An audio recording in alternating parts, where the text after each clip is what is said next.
Hello, Hainted Loves. Welcome to Homespun Haint's bonus edition. I'm Becky. And I'm Diana. And we just heard from Leon earlier this week talking about all sorts of interesting psychical phenomena, including telepathy, telekinesis, divining the future using playing cards, and all sorts of cool things. And we thought we would bring in an expert to talk about a particular type of experiment that was conducted many, many years ago, but still remains very present in our pop culture today. And that expert is Diana. It me?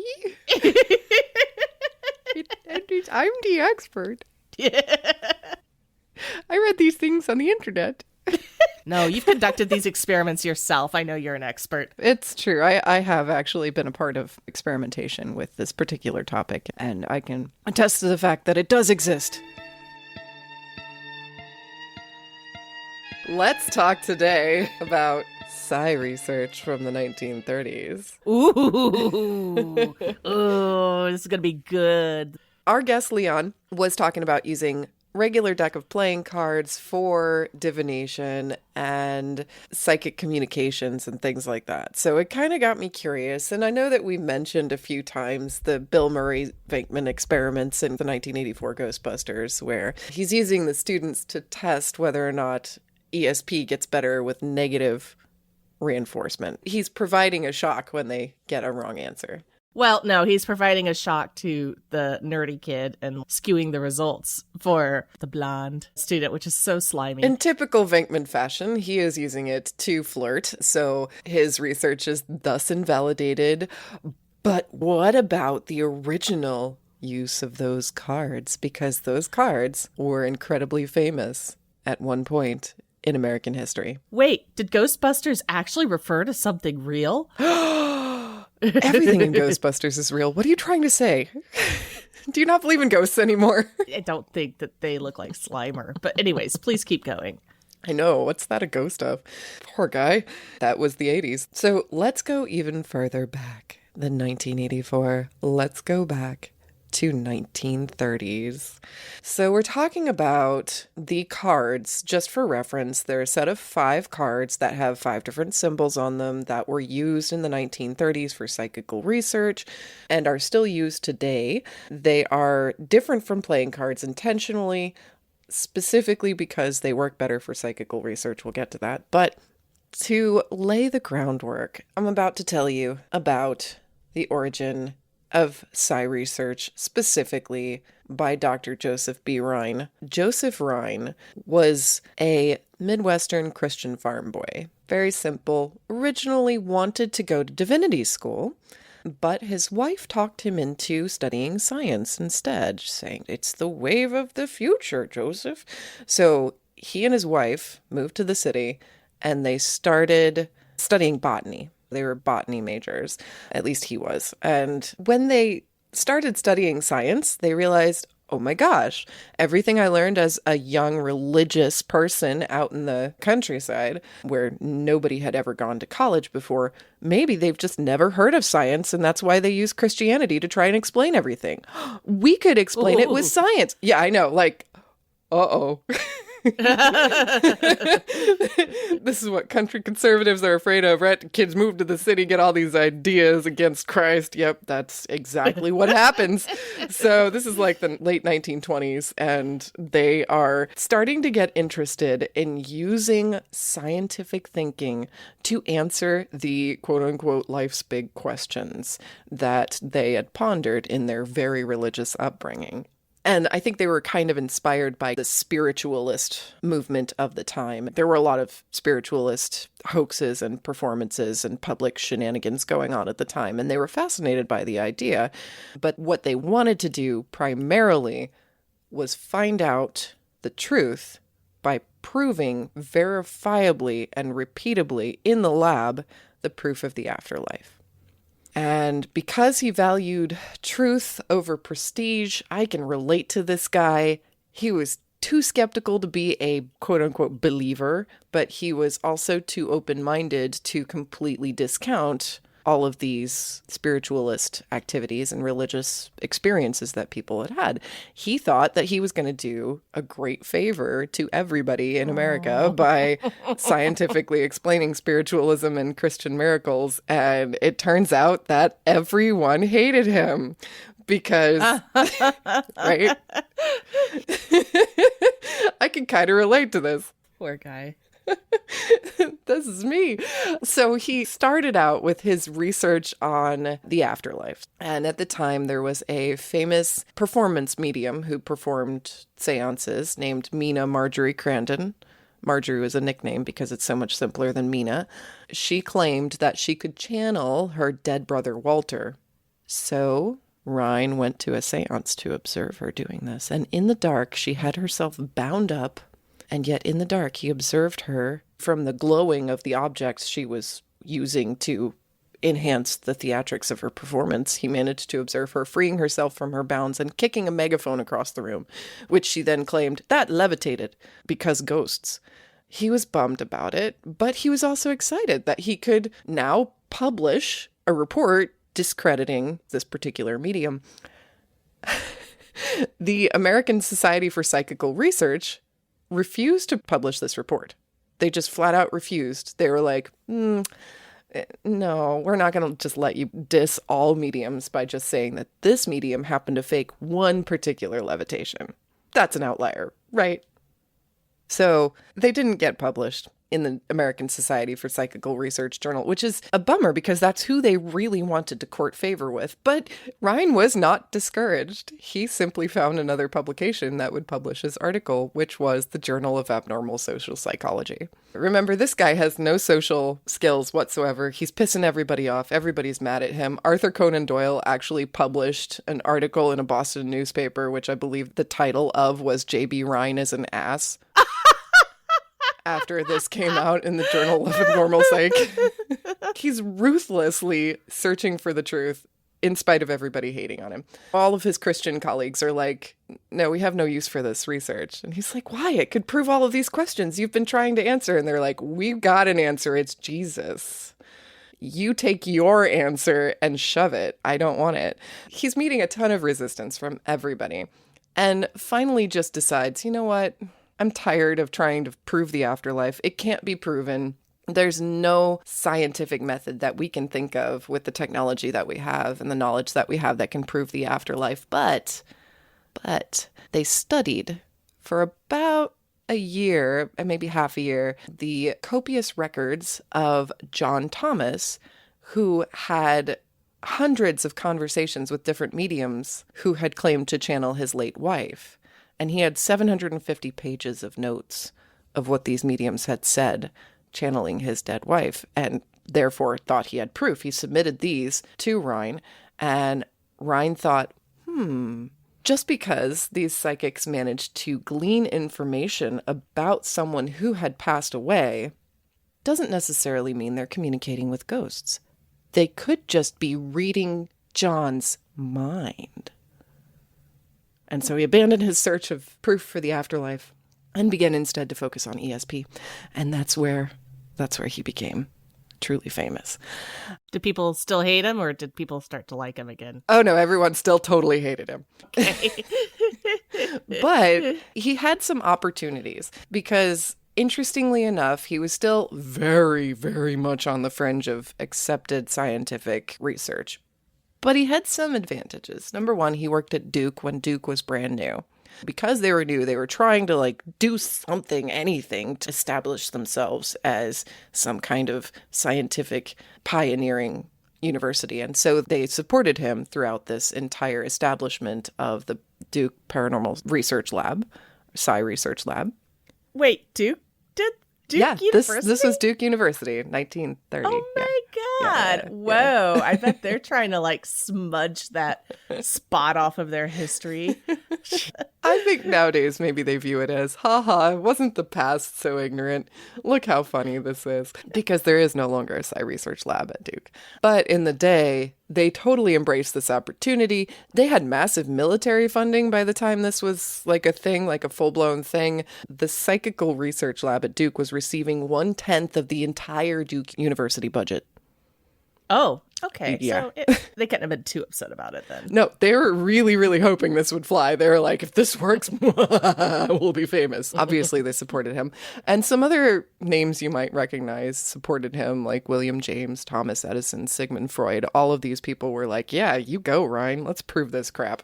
Because wouldn't that be fascinating? This is the 30s again? This is still the 30s, yes. And remember, this is like right on the tail end of Einstein's discoveries proving that physics isn't as established as you think it is, scientists. So there were a lot of people who, even though they were skeptical of ESP in general, were kind of open-minded to the idea that they may not understand the world. And they were, at the time, people were feeling a push towards maybe we could explain things in a completely different, unfounded, unrealized way through physics. There was a little more openness, even though everybody hated him. And then the general public loved him, totally loved him. Like everybody was on board with ESP experiments and telekinesis, and it just took off like crazy after he published his first book about ESP. But back to the beginning, as they realized they'd rather study psychics reading your mind than talking to ghosts, they did these tests using regular decks of playing cards. They would test regular people, usually students, not like psychics or mediums or people who had any kind of gift, quote unquote. They'd shuffle the cards and then have the student guess the card without seeing it. But what they found was the students had favorite cards. Like every time they questioned Bob, Bob would be like, is it the Ace of Spades? And every time they questioned Maria, she'd be like, is it the Queen of Hearts? It really didn't get them the data that they were hoping for because people had associations in their mind with various playing cards. I mean, that makes sense. I think that's kind of part of how street magic works, is the idea that you can, right? People have their own. Well, as far as we know. As far as we know. They're never going to reveal their tricks. Oh, exactly. Unless somebody catches them kicking a megaphone across the room in the dark. So they enlisted Dr. Karl Zener, who was a colleague in the psychology department there at Duke. And he thought up these cards. At the time, he was doing conditioned response research, ring the bell and the dog salivates kind of thing. And so you've got this botanist running this psychic experiment. Remember, Ryan is a botanist, not a psych expert. So he enlists this Pavlovian type researcher to create these cards that people wouldn't have a bias to. And so he selected the classic 5 symbols, the star, the square, the circle, the wavy lines, and the cross, because people didn't seem to have a bias towards any one of those cards. And the first Zener deck, and I believe the current deck that people can purchase now, came with 5 sets of the 5 symbols. And so when you were guessing at random, statistics would indicate that you'd get 20% correct. So any less or more than that would be slightly significant for proving that you had some kind of special ability to read somebody's mind. What if it's less? Does that mean that you genuinely have bad luck? You're actively being obstinate about not reading my mind. Try harder. That's a good question. You'd be like, don't walk in front of any buses today, okay? The chances of guessing 10 or more correct in the entire deck of 25 was only about 1 in 20.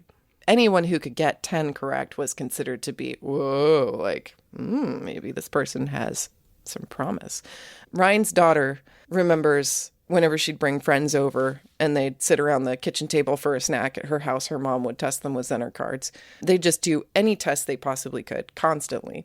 And the tests were fun. The students at Duke loved them. Everybody was lining up. Like, can you imagine grad students lining up to do stupid research in a library during their free time? The students loved it. Anytime somebody got more than 10 cards in the series of 25, they'd like run down the hall and jump and whoop and stuff.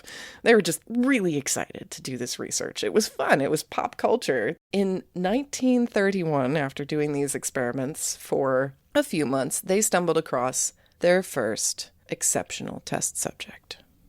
This test subject, Adam Linsmeyer, is an economics undergrad, so he has no real reason to be super interested in psychical research. And yet he scored extremely high. They did a preliminary test to see if he'd be a good participant, and he scored 100% twice in a row on 2 9-card tests. And his first 300-card test, he got 39.6% correct. Remember, statistically, he should only have gotten 20% if he was guessing. And he consistently scored at least 36% every time he did a 25 card series, which was very impressive. And they started to think, is he a psychic? Is this real? Are we finally going to test a real psychic who didn't know he was a psychic? And in fact, he's the only student to ever name 21 out of 25 in a row in Ryan's car. What's the catch? If he's in the car and they're testing, I think there's any possibility he might have maybe seen something, peeked out some over-the-shoulder glances, some shiny reflective surfaces. Wait, but I'm assuming most of the tests were done in a controlled environment, right? But were they? Because in 1932, the very next year, they found another exceptional lab student because Linsmeyer's score started to just gradually drop off, and they blamed he had a lot of distractions. Economics is hard, and he was busy and bored and distracted and stuff, and so his score started failing. So they started working with this other guy, Hubert Pierce. His average was 40%. Even more impressive. So Linsmeyer's yesterday, Pierce is today. Everybody's impressed with Pierce. There's just one catch. He was allowed to shuffle the cards himself. What? The test subject. How about Linsmeyer? Was he allowed to shuffle the cards? Nobody really documented that. Jeez, this So is like maybe? really piss poor science. Holy shit. A lot of biographers and discreditors have said, well, he can probably see it reflected in your glasses at least some of the time. And oh my God, why are playing cards even coming into this whole scenario? Because aren't playing cards like the most classic street magic trick that you can learn how to recognize the back of through a torn corner or a marking or something like that? And even shuffling playing cards is not a perfect randomization system. How can you say that this is good quality research? And so Ryan recruited Joseph Pratt, a research assistant, who would, while Ryan observed the psychic, ESP, student, subject, whatever you want to call him, Pierce, Pratt would go 100 yards away in a different cubicle in the library, shuffle the cards then, and conduct the psychic ESP research while he was 100 yards away. And they still found that Pierce was better than average at guessing cards, but also a lot of his trial runs went way below average because we're talking about 25 cards in a row. If you actually kind of understand statistics and probability, which I don't, so don't think that I'm telling you this, but according to the scientific community, if you understand statistics and the law of large numbers, 25 is a pretty small number. You're going to get better than average sometimes and worse than average other times. One theory that they had was maybe 100 yards is too far away. Maybe his ESP drops down at 100 yards. And so they did another very highly controlled experiment where they did the same experiment from 250 yards away. Found no difference. It was still highly variable. Most of the time he was way above average, but a lot of the time he was way below average. They were bummed, but not that bummed, because they went on to do 90,000 of these trials. And in 1934, Ryan published a book called Extrasensory Perception, and it blew the hell up. Everyone in the world wanted to read this book. Everyone in the world thought they had ESP. Everyone in the world was like, you can buy Zener cards from a newsstand for 10 cents. Let's go, Bertha. And so he wrote another book. It was a Book of the Month Club selection for the country. He was super famous. He was doing radio shows. Everyone wanted to ask him about telepathy. He was basically building a reputation as the country's preeminent parapsychologist with the general public, while Christians and scientists were like, oh, geez, no, stop. And the general public was like, this is the only scientist that gets us. And so they sent him letter after letter after letter. Anytime something strange would happen, they'd write to Ryan, this happened to me. This happened to me. Can you explain this? It's got to be ESP, right? If he had collected all of the letters that came in, this would have been like a 30-year history of everything strange that happened in the country. What a great amount of research to hand over to the sociology or anthropology department. Right? It's definitely a human behavior thing.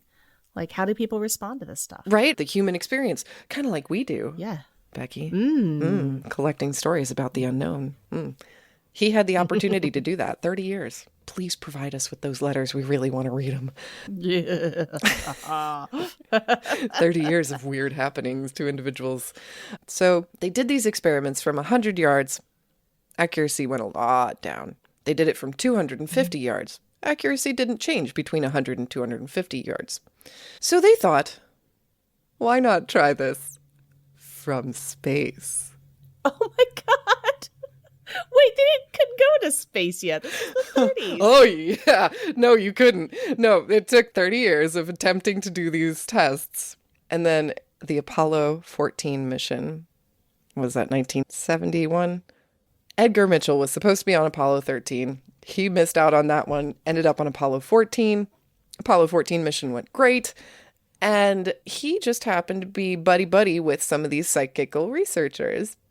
And he said he's very fascinated with the idea that maybe Zener cards do get less psychical from distance. So maybe the Zener cards were actually measuring distance and how ESP works over distance. And he thought, well, nobody's thought to test this at hundreds of thousands of miles, have they? Let's do it. And so he did these experiments on his way to and from the moon, where he... Of all things you could be doing. Well, that's the thing. He had, of course, they're not able to communicate with the lab, right? Like, just call him up and be like, okay, I'm sending you an image now. Think real hard. So he had to have set exact times when he would think about these cards and send them over. And so he had specifically 6 times set aside when he was supposed to be getting his rest. And right before he would fall asleep, he'd do these projections. He only managed to stay awake for 4 of them, because I'm guessing astronauts are overworked. Like, there's a lot to do up there. So he might have been flustered or tired, and he just fell asleep during 2 of the transmissions. But the other ones, he was able to transmit, and he used the 25 random cards. But instead of using the cards, because think about using cards in space. Yeah. And How are like, you going to shuffle? Shuffling in space, right? Last night I was watching a VR experience video, because I'm bougie like that, of the International Space Station, people eating cheese and crackers and throwing them in the air and then doing these really slow motion, catching them in their mouth tricks. It was great. But man, playing cards would be a hot mess up in space. I wouldn't want to do that. So instead of actually using and carrying the physical cards, he used the cards, assigning them a number 1 through 5, and then generated 4 random tables using those numbers. And then when he looked at the written table, which there's actually like a surviving copy of the written piece of paper with his That's tables cool. on it. Yeah. He would look at the table and then just close his eyes and picture that corresponding symbol for 15 seconds. Each transmission took about 6 minutes, which is telling, because if he couldn't even stay awake for 6 extra minutes, they really overworked this dude. Interestingly enough, the participants in his experiment, 2 out of 4 of them. Now, here's the thing. 4 people, really? We have this opportunity to receive psychical information from a freaking astronaut, and we're going to be like, you know how many test subjects we need? Oh, how about 4? 6 minutes on 6 occasions, guys. Can you get some grad students? Yes.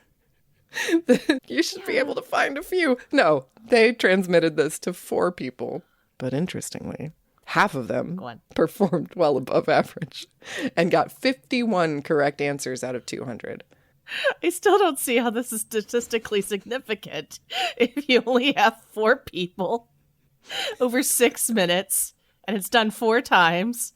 Doesn't the law of like random and averages kind of allow for that? And then doesn't that also blow his theory out of the water that the further away you are, the worse your ESP is going to be? Or was it supposed to be more like a satellite? Did they have to be not around large buildings that could disrupt the signal? Like, what? I'm sorry. I certainly believe in ESP and psychic powers, but I do not believe in these experiments. Holy shit. None of these experiments feel super rigorous. None of them were controlled.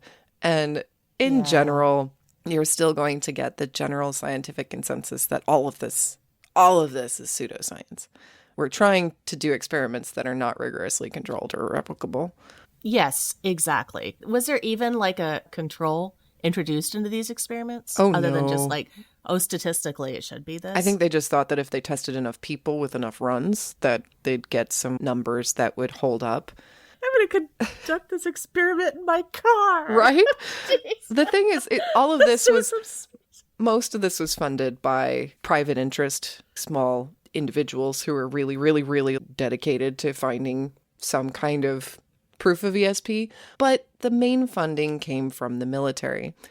And the problem was, even though they were able to do 90,000 runs with these cards, they were never able to even come close to beginning to postulate an answer to how does this work and how can you make it better than average?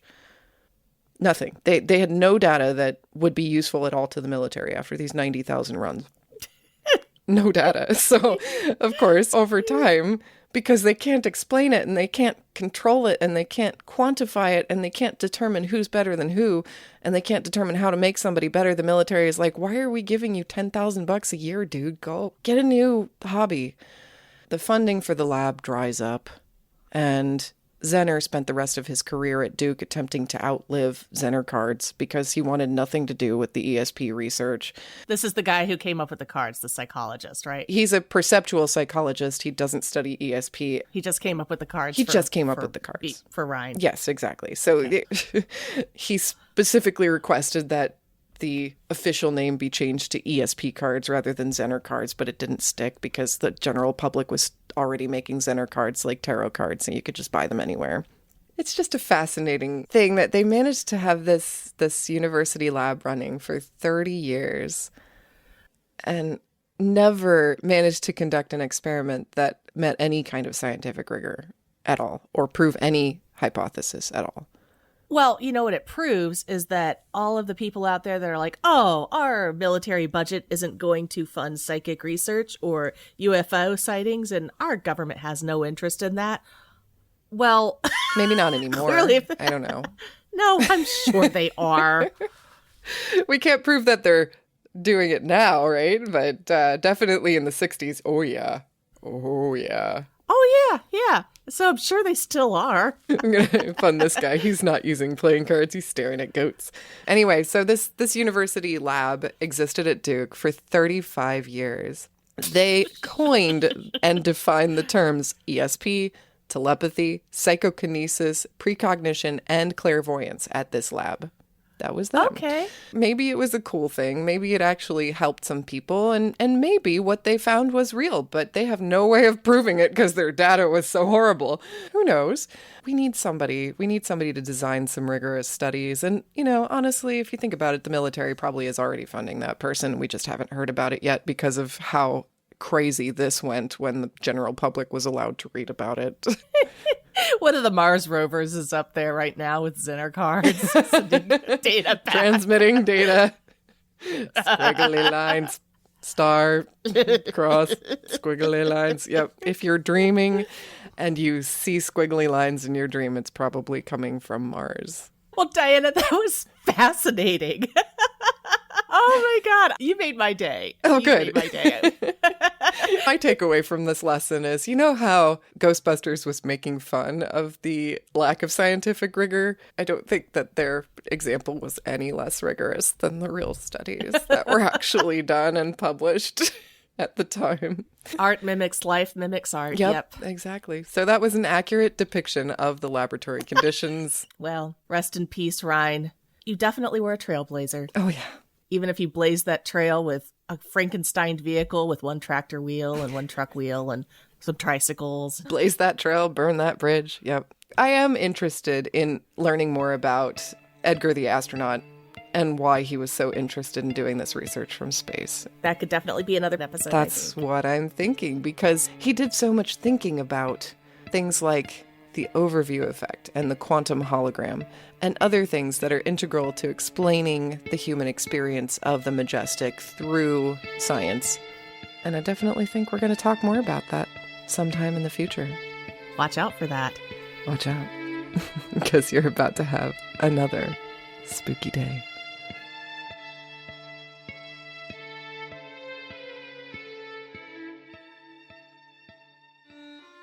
Homespun Haints is hosted by Becky Kielimnik and Diana Doty, and produced by Homespun Haints Media LLC.